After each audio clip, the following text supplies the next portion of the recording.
South ఇండియాలోని అతి తక్కువ ధరలకి రత్నాలనందించే ఏకైక సంస్థ 6JVR.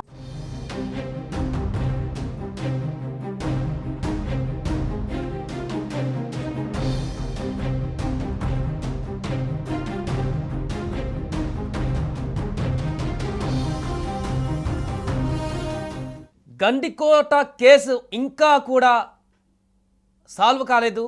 ఆల్మోస్ట్ 3 రోజులు గడిచి 4వ రోజుకు వచ్చింది. ఇంకా వైష్ణవిని హత్య చేసినటువంటి నిందితులు ఎవరే అనేటువంటి అంశాన్ని ఇంకా పోలీసులు నిర్ధారించలేకపోతున్నారు. అసలు ఏం జరిగింది ఆ రోజు?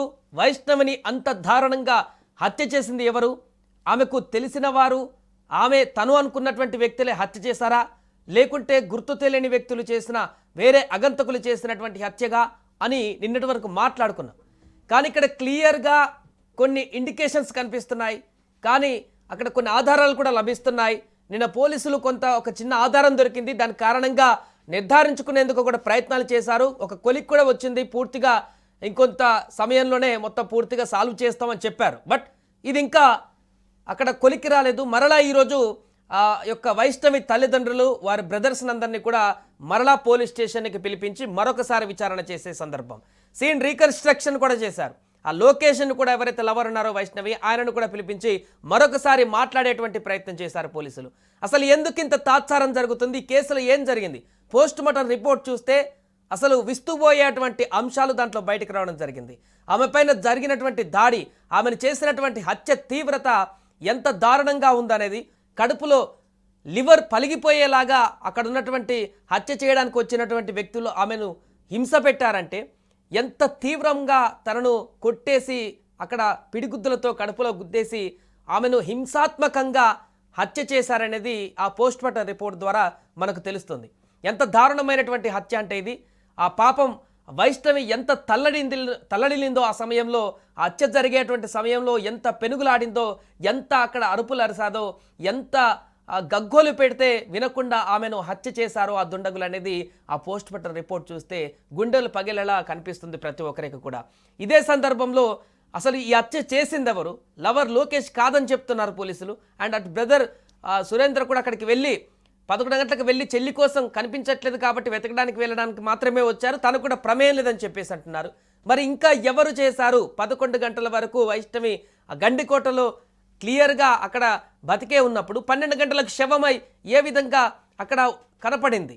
లోకేష్ బయటికి వెళ్ళిపోయాడు. 11:20 తన బ్రదర్ కూడా వచ్చి చూసి గండికోట వెతికి బయటికి వెళ్ళిపోయాడు. కానీ మరి మిగతా వ్యక్తులు ఎవరు అక్కడికి వెళ్ళడం జరిగింది? లోకేష్కి సంబంధించిన కొంతమంది ఫ్రెండ్స్ గుంపులుగా అక్కడికి ఏమైనా వచ్చారా? లేకుంటే వీరి బ్రదర్స్లో ఇంకా ఇప్పుడు బయటికి చెప్పుకుంటున్నటువంటి బ్రదర్స్ కాకుండా వైష్ణవికి వేరే బ్రదర్స్ ఇంకెవరైనా తెలియకుండా అక్కడికి మాటు వేసి అక్కడ ఫాలో అయ్యి అక్కడికి వచ్చారా? వారే ఈ హత్యకు పాల్పడ్డారా? హత్య చేసి బంధువులైతే హత్య చేసి ఒకవేళ వదిలిపెడితే బట్టలు తీయాల్సిన అవసరం ఏమొస్తుంది, దుస్తులు తీయాల్సిన అవసరం ఏమొస్తుంది? ఇలాంటి ప్రశ్న కూడా ఉత్పన్నం అవుతున్నాయి. మరి ఎందుకింత తాత్సారం జరుగుతుంది? అక్కడ ఉన్నటువంటి సీసీ కెమెరా ఫుటేజ్లు కూడా తాజాగా బయటకు వస్తున్నాయి.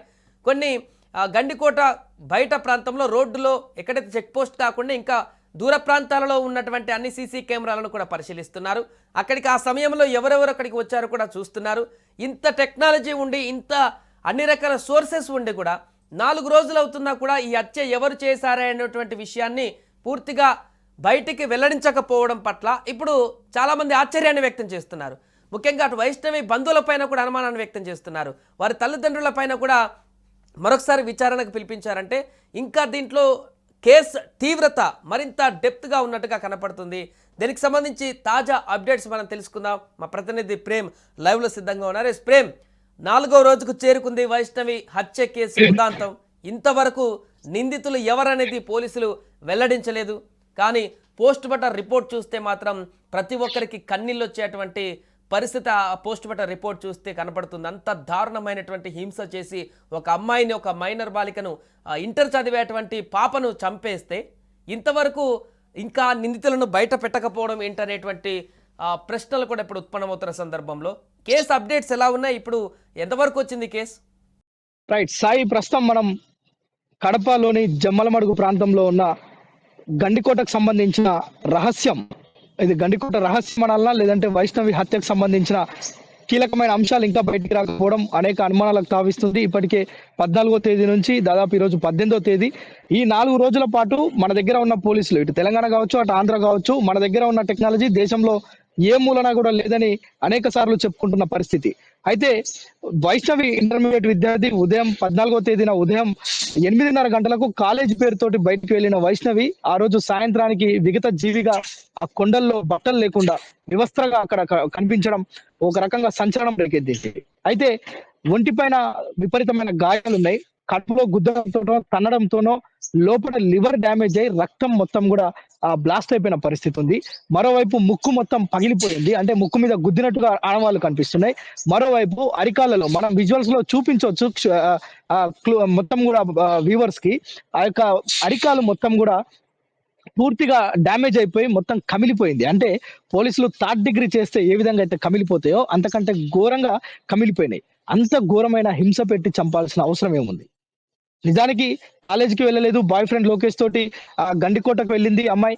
గండికోటకు వెళ్ళిన తర్వాత ఆరా తీస్తున్నారనే విషయం తెలుసుకున్న లోకేష్ అమ్మాయిని సురక్షితంగా అంటే ఆ ఎంట్రన్స్ దగ్గర వదిలిపెట్టి, అంటే అమ్మాయి చెప్పడం మేరకే నువ్వు వెళ్ళిపో లోకేష్, నేను నా బాధ నేను పడతా, అంటే నన్ను నేను కాపాడుకుంటా, నాకు తెలుసు ఒకవేళ మన ఇద్దరం కనుక మా అన్నల కంట్లో పడితే మన ఇద్దరిని చంపేయడమో కొట్టడమో, ఎందుకంటే అంతకుముందు దాడి చేసిన ఆనవాళ్ళు ఉన్నాయి కనుక మరొకసారి కూడా దాడి చేసే అవకాశం ఉంటది, నువ్వు వెళ్ళిపో అంటే తను ఆ యొక్క ఎంట్రన్స్ దగ్గర గండికోట ఎంట్రన్స్ దగ్గర వదిలిపెట్టి తను వెళ్ళిపోయిన సీసీ ఫుటేజ్ మనకు 10:40 గంటలకే ఆ సీసీ ఫుటేజ్ పోలీసులు విడుదల చేశారు. అయితే మొదటి నుంచి కూడా పోలీసులు చాలా క్లియర్ గా చెప్పారు ఏంటంటే లోకేష్ కి ఈ హత్యకు సంబంధం లేదు, లోకేష్ ఎలాంటి సెక్సువల్ హరాస్మెంట్ కానీ ఎలాంటి అత్యాచార ప్రయత్నం కానీ చేయలేదు అనేది చాలా స్పష్టంగా చెప్పారు.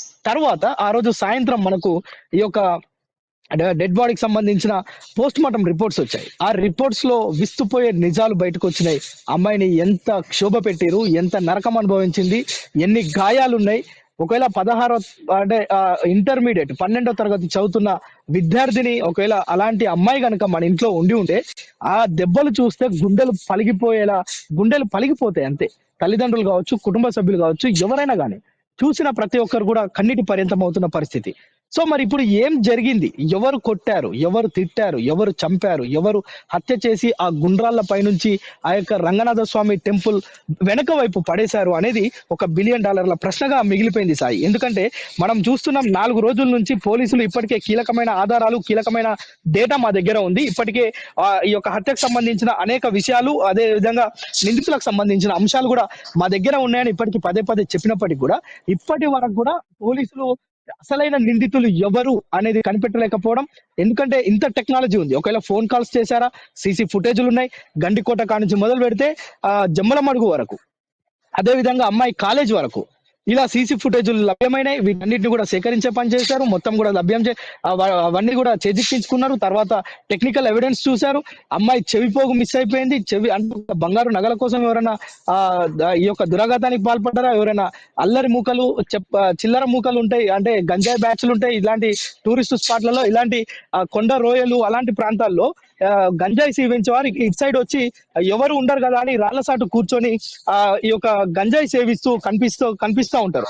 సో ఇట్లాంటి ప్రదేశాలు ఉన్నప్పుడు గంజాయి సేవించే వాళ్ళు కూడా ఇక్కడికి వచ్చి ఎవరు చూడని దగ్గర మాటు వేసి గంజాయి తాగి వెళ్తుంటారు. సో ఇలాంటి సమయంలో అమ్మాయి ఏమైనా వీరికి కనిపించిందా? సో ఇలాంటి అనేకమైన ప్రశ్నలు ఉత్పన్నం అవుతున్నప్పటికీ ఇప్పటికి కూడా పోలీసులు ఎలాంటి నిర్ధారణకు రాకపోవడం, నిన్నటి నుంచి మరొకసారి ఈ యొక్క కేసుకి సంబంధించి మొత్తం కూడా రీకన్స్ట్రక్ట్ చేయడం, మరొకసారి విచారణ చేపట్టడం. ఇప్పటికే సోదరులు ఎవరైతే ఉన్నారో అటు బ్రహ్మయ్య కావచ్చు, కొండయ్య కావచ్చు, సురేంద్ర కావచ్చు, ఈ ముగ్గురిని కూడా నిన్న నైట్ మొత్తం కూడా సురేంద్రను పోలీసులు విచారించారు. ఎందుకంటే సురేంద్రనే ఫస్ట్ నుంచి కూడా అమ్మాయి ఇంట్లో నుంచి వెళ్ళిన తర్వాత కాలేజీకి వెళ్ళలేదని తెలుసుకున్నాడు. అట్ ద సేమ్ టైం గండిపేటకు కూడా వెళ్ళి గండికోటకు కూడా వెళ్ళిండు, అక్కడ కూడా ఆరా తీసిండు. అమ్మాయి దొరికిందా లేదా, ఉందా, సురేంద్ర ఉందా, అంటే లోకేష్ ఉన్నాడా లేదా అనే విషయాలను ఆరా తీసిండు. ఆ తర్వాత మళ్ళీ వెనక్కి వచ్చేసిండు. సో ఇదంతా జరిగిన నేపథ్యంలో కుటుంబ సభ్యులపైన ఫస్ట్ అనుమానాలు రేకెత్తించారు. అయితే అనుమానాలు నిజమా అబద్ధమా అనే విషయాన్ని కనుక పక్కన పెడితే ఇప్పటికి రాత్రంతా కూడా సురేంద్రను విచారించారు. ఈ ఉదయం చాలా కీలకమైన అంశం చెప్తున్న సాయి, ఇప్పుడు ఒక లెక్క, ఎందుకంటే ఉదయం పోలీసులు రాత్రే తల్లిదండ్రులకు కూడా ఇన్ఫర్మేషన్ ఇచ్చారు, మీరు ఎంక్వైరీకి సహకరించాలి, మీరు రావాలి అంటే తల్లిదండ్రులతో పాటు సురేంద్ర కొండ బ్రహ్మయ్య ముగ్గురిని కూడా పోలీసులు ప్రస్తుతం కస్టడీలో ఉంచుకో ఎంక్వైరీ చేస్తున్నారు. నిజానికి ఇందులో అనుమానాలు ఉన్నాయి. ఓవైపు లోకేషే చంపిండని ఫస్ట్ 24 గంటలు అందరూ అభిప్రాయపడ్డప్పటికీ పోలీసులే దాన్ని ఖండించిరు. లోకేష్ కి సంబంధం లేదు. నెక్స్ట్ ఎవరున్నారు? అక్కడికి స్పాట్ కి వెళ్ళిన సురేంద్ర కొండయ్య ఉన్నారా, లేదంటే తల్లిదండ్రులు ఉన్నారా, ఎవరున్నారు అనే కోణంలో, లేదంటే ఆకతాయిలు ఎవరైనా ఉన్నారా? చిల్లర బ్యాచ్లు, గంజాయి బ్యాచ్లు, ఇలాంటి టూరిస్ట్ స్పాట్ లో లవర్స్ వెళ్ళినప్పుడు వాళ్ళను అటకాయించి, వాళ్ళను చిడాయించి, వాళ్ళను బెదిరించి, వాళ్ళ దగ్గర ఉన్న డబ్బులు, సెల్ ఫోన్లు, అదేవిధంగా ఒకవేళ అమ్మాయిలను అత్యాచారం చేసేందుకు కూడా వెనక్కి వెళ్ళరు. సో అలాంటివి ఏమైనా జరిగాయా? మద్యం మత్తులో ఎవరైనా చేశారా? ఇవన్నీ కూడా మనం ఒక్కొక్కటిగా అంటే వీటన్నిటిని కూడా ఒకసారి పరిశీలిస్తే కనుక మొత్తం ఏంటి అసలు సమస్య, ఎక్కడ జరిగింది పొరపాటు, ఎక్కడ అమ్మాయిని ఇంత దారుణంగా కొట్టి చంపేశారు, ఇంత దారుణంగా రక్తాలు వెళ్ళేలా ఆ గుట్ట మించి, ఆ రాళ్ల మించి ఆ టెంపుల్ అవతల సైడ్ పడేస్తే అంత కిందికి రాళ్లపై నుంచి దొర్లుకుంటూ ఆ అమ్మాయి అక్కడ బట్టలన్నీ చిరిగిపోయి పక్కకు పడేసి, అంటే బట్టలు ఒంటిపైన బట్టలు లేకుండా చేసి వివస్త్రను చేయాల్సినంత అవసరం ఎవరికి వచ్చింది? ఒకవేళ వివస్త్రనే కనుక చేసి ఉంటే అత్యాచారం కూడా చేస్తారు కదా ఒకవేళ ఆకతాయిలు అయితే అనే అనుమానాలు ఉన్నాయి. మరి అన్నలు ఎందుకు బట్టలు తీస్తారు? అన్నలు అంత అల్లారు ముద్దుగా పెంచుకున్నారు కదా అమ్మాయిని, ఎందుకు బట్టలు తొలగిస్తారు అనే అనుమానాలు, ప్రశ్నలు కూడా ఉత్పన్నమవుతున్న నేపథ్యంలో పోలీసులు ఒక కీలకమైన విచారణ ఇప్పుడు కొనసాగిస్తున్నారు. ఇప్పుడు ప్రస్తుతం పోలీస్ స్టేషన్ లో వాళ్ళ తల్లిదండ్రులతో పాటు ఈ ముగ్గురు సోదరులు కూడా ఉన్నారు సాయి. వీళ్ళను ఈ మధ్యాహ్నం వరకు కనుక విచారణ చేపట్టి ఒకవేళ వీళ్ళ ప్రమేయం ఏమన్నా ఉందా, లేదు వీళ్ళ ప్రమేయం లేకపోతే ఆకతాయిలు ఎవరైనా ఉండ్రు అంటే గనక మరలా కొంత సమయం పట్టే అవకాశం కూడా ఉంది. పోస్ట్ మార్టం రిపోర్ట్ మాత్రం చాలా కీలకంగా ఇందులో పనిచేస్తుంది. ఎందుకంటే దెబ్బలు మాత్రమే ఉన్నాయి, అత్యాచారం చేయలేదు అన్నప్పుడు చాలా ప్రశ్నలు ఉత్పన్నమవుతుంటాయి. సో వీటికి సంబంధించి ఏం కంక్లూజన్ ఇస్తారు అనేది మాత్రం మనం వేచి చూడాల్సిన పరిస్థితి అయితే ఇంకా కూడా ఉంది సార్ ఈ కేసులో. రైట్ ప్రేమ్. సో మొత్తానికి అది గండికోట రహస్యం ఇంకా రహస్యంగానే మిగిలిపోయింది. అంటే ఇక్కడ క్లియర్గా కనిపిస్తుంది గండికోటకు వైష్ణవి వెళ్ళినప్పుడు అక్కడ లోకేష్ వెళ్ళడం జరిగింది, అదేవిధంగా వారి అన్న సురేంద్ర కూడా అక్కడికి వెళ్ళడం జరిగింది. సో పోలీసులు స్టేట్మెంట్ ఇచ్చారు లోకేష్కి ఎలాంటి సంబంధం లేదని. సురేంద్ర చెప్తున్నాడు నేరుగా, నేను నా చెల్లిని వెతకడానికి వెళ్ళాను, ఎక్కడుందో తెలుసుకోవడానికి వెళ్ళాను తప్ప ఈ హత్యకు ఎలాంటి సంబంధం లేదు, ఆ విషయం తెలిసి నేను షాక్ గురయ్యానంటూ ఆయన క్లియర్గా ఏ విచారణకైనా సిద్ధమంటూ అతను కూడా చెప్తున్నటువంటి సందర్భం. మరి వీరిద్దరు కానప్పుడు గండికోటకి ఇంకా మూడో పర్సన్ ఎవరు వెళ్ళారు, అది ఎక్కడ చూసినా కూడా కనిపించినటువంటి పరిస్థితి, ఏ సీసీ కెమెరాలో చూసినా కూడా ఇంకొక వ్యక్తి ఆనవాళ్ళు కనిపించినటువంటి పరిస్థితి. సో ఇంకా ఎవరైనా హత్య చేసేటువంటి పరిస్థితి ఉంటుందా అంటే అదొక అనుమానంగా మారినటువంటి సందర్భం. టూరిస్టులుగా వచ్చేటువంటి వారే ఉంటారు తప్ప ఇంకా గండికోటకి ఇంకా తనకు శత్రువుగా వచ్చేటువంటి వారైతే అక్కడ ఎవరు కనిపించట్లేదు. ఇక బయటకు సీసీ కెమెరాలు చూస్తే ఇంకెవరైనా థర్డ్ పర్సన్స్ ఉన్నారా అని వీరికి రిలేటెడ్గా అని చూస్తే ఎక్కడ కూడా కనిపించిన పరిస్థితి. కాబట్టి ఈ హత్య కేసుకు సంబంధించి ఈ రెండు అంశాలే ప్రధానమైనటువంటి కేసులో ప్రధానమైనటువంటి భూమిక పోషిస్తున్నాయి. కానీ ఇంకా 4 రోజులు అవుతున్నా కూడా కేసుకు సంబంధించిన ఒక కంక్లూజన్ పోలీసులు ఇవ్వలేకపోతున్నారు. దీని వెనక ఏమైనా ఒత్తిళ్లున్నాయా, లేకుంటే నిజంగానే ఈ కేసు అంత కంక్లూజన్ అంత సివియర్గా మారిందా, పోలీసులకు కూడా అంతు చిక్కనటువంటి విధంగా ఆ మర్డర్ చేసినటువంటి వ్యక్తులు తప్పించుకునేటువంటి ప్రయత్నం చేశారా, అంత పకడ్బందీగా ప్లాన్ ప్రకారం ఈ హత్యను ముందుకు తీసుకువెళ్లారా, లేదంటే ఇంకేదైనా కారణాలు ఉన్నాయా అనేది మాత్రం ఇప్పుడు తీవ్ర చర్చనీయాంశంగా మారింది. ఏదేమైనా కూడా 4 రోజులు అవుతున్నా కూడా గండికోట మర్డర్ కేసుకు సంబంధించి వైష్ణవిని అంత దారుణంగా హత్య చేసినటువంటి నిందితులకు సంబంధించినటువంటి పూర్తి వివరాలు బయటికి రావకపోవడం ఇంకా కొంత ఆందోళనకైతే గురి చేస్తుంది. సుమన్ టీవీలో మీ పర్సనల్ అండ్ బిజినెస్ ప్రమోషన్స్ కోసం కింది నెంబర్కి కాంటాక్ట్ చేయండి.